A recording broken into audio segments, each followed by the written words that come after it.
6 more days, then we'll finally return back to no sleep season. Why?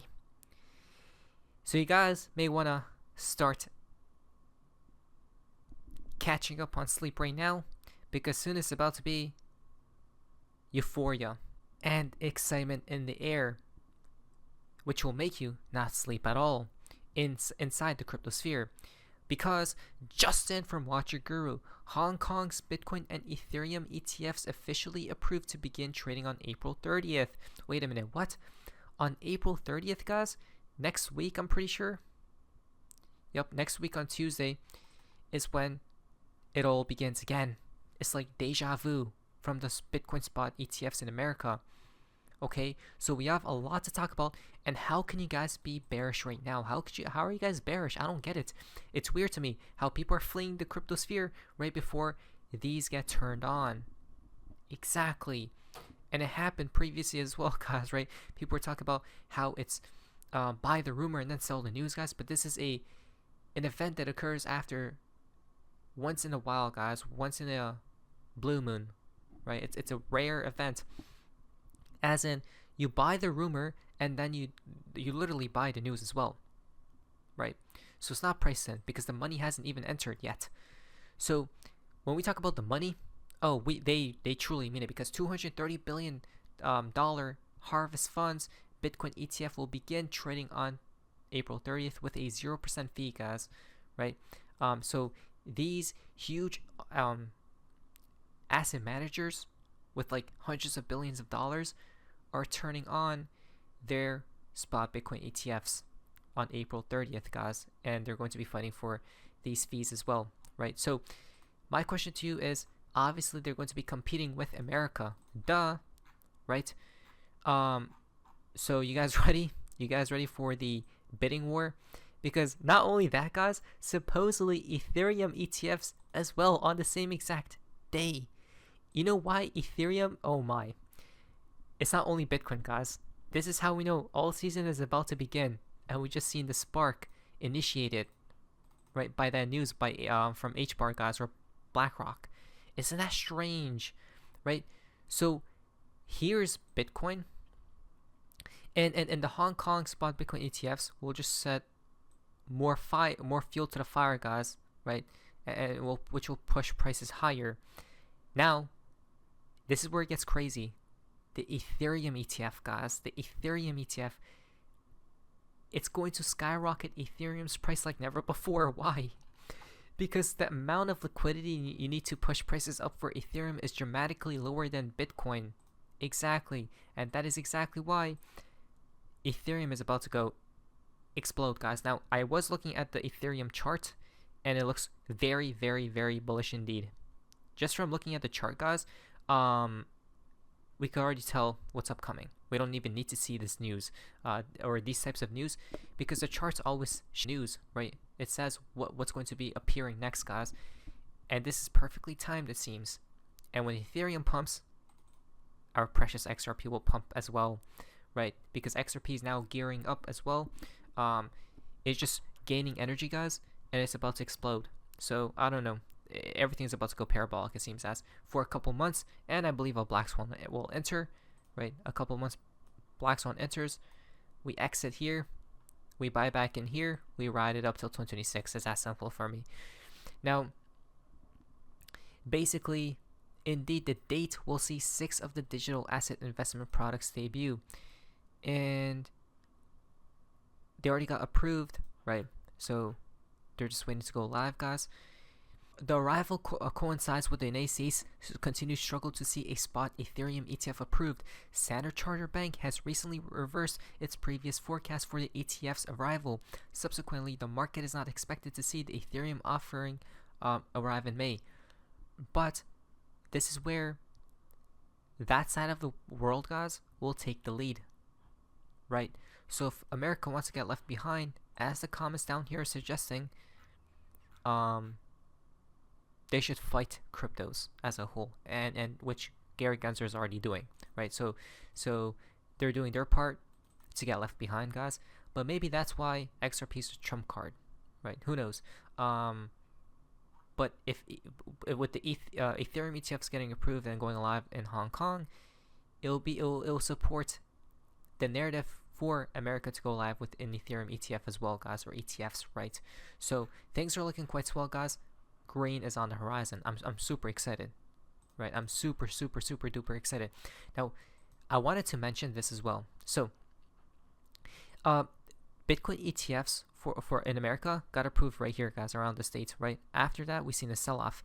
But let's just say we're just going to take an average right here, guys.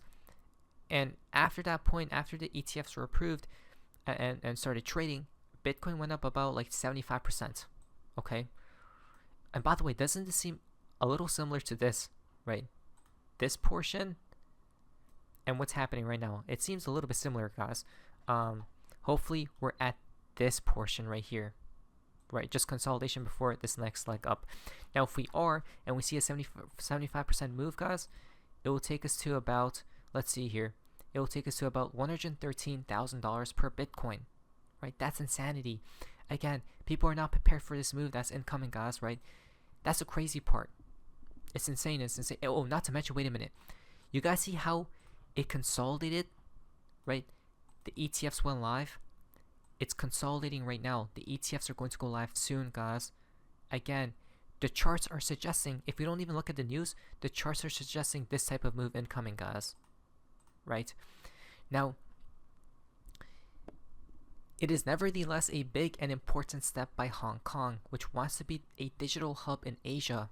Exactly why they're going to lure literally everyone in. How do we know? Because BlackRock holds about $18 billion worth of Bitcoin for its spot Bitcoin ETF, right? So obviously, Hong Kong is going to be competing with BlackRock, guys, right? And they're going to gobble up the supply as much as possible. Not to mention, another 15 fund managers reported owning BlackRock ETFs in their filings to the SEC today as well, guys. Right? So many of these people are literally gobbling and buying up everything, guys. So that's narrative number one. That's not even the crazy part. That's only narrative number one. It's the ETFs. And here it is, guys. This is where things get spicy. If you thought that's crazy, no. This is where all the money comes into play. And all the money will flow and flood into cryptocurrencies as a whole. Not only Bitcoin. I'll tell you guys why. From Zero Hedge. How are the Japanese not flooding into gold and Bitcoin here?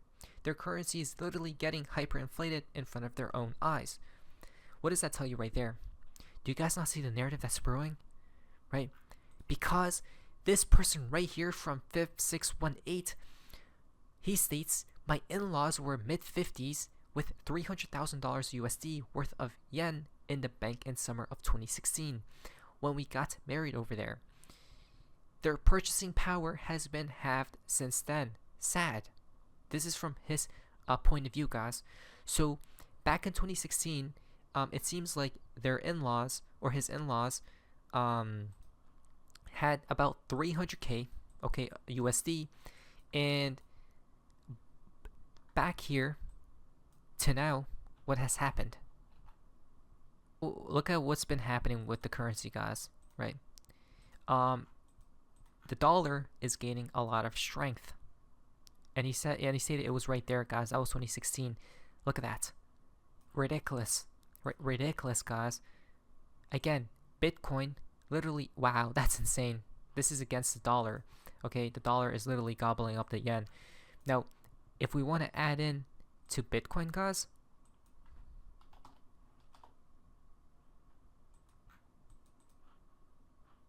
that's versus Bitcoin, right? Look at that. That's insane, guys. And here's the narrative. I told you guys, inflation is the problem. Bitcoin is the solution. So all these people are going to be flooding their money into Bitcoin, guys, right? Because it's a safe haven asset, quote unquote, in terms of cryptocurrencies. This is from other currencies itself, guys, right? Flooding into Bitcoin. But then once they get comfortable, they're going to be buying XRP and other coins, because value of $100 from 2020 to 2024, and if you would have bought XRP in 2020 at a low of 20 cents, you are 3x in value of today, guys, as well, right? So there you guys go. So now people are starting to see the the value of cryptos, right? And this is how we get to global adoption. Crypto adoption currently, quote, we are approaching the takeoff phase, end quote. Exactly.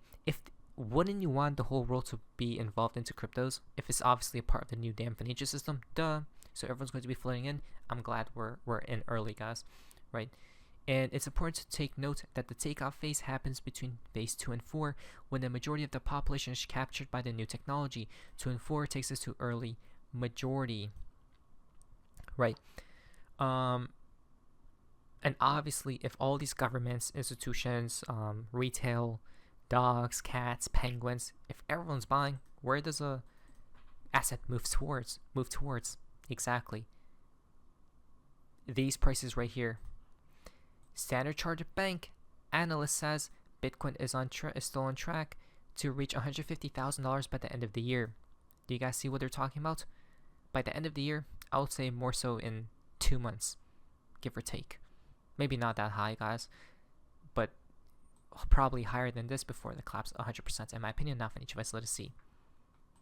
Bitcoin leverage positions were liquidated. So the market is now looking much more square going into the halving, if you like, in terms of leverage. So that's very helpful. So hopefully we can get through the halving tonight, get some slightly more positive news out of the Middle East, which would be fantastic. And I suspect that can then see Bitcoin start to retrend higher. I'm still looking for $150,000 by the end of this year. So less important on the halving, but from... I mean, Brett Garling also say $5 trillion for the total market cap by the end of this year.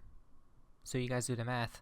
Where we are now, it's starting to look like we can push higher again. I'm going to reiterate what you just said. With Bitcoin trading below 65,000, your year-end forecast 150,000 per coin for Bitcoin and 200,000 by the end of 2025. What are the specific reasons?